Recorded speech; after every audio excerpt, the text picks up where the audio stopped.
Here I have CAVION Base 5.0, and today I'm going to show you how to enable Do Not Disturb mode on this device. So firstly, you have to go to the upper bar, and here you can find this button Do Not Disturb. By tapping on it once, you can switch this mode. By holding your finger on it, you can access some of its settings. For example, you have Priority Only Allows.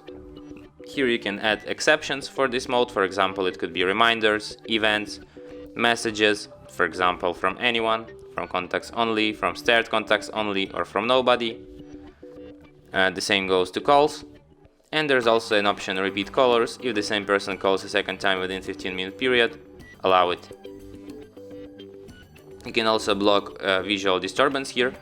For example, you can block when screen is on, prevent notifications silenced by Do Not Disturb from peeking or popping on screen, and you can do this also when screen is off.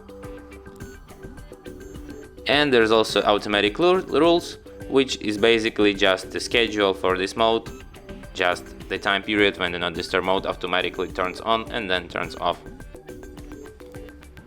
And that's it. Thanks for watching. If you find this tutorial useful, don't forget to hit that like button and subscribe to our channel.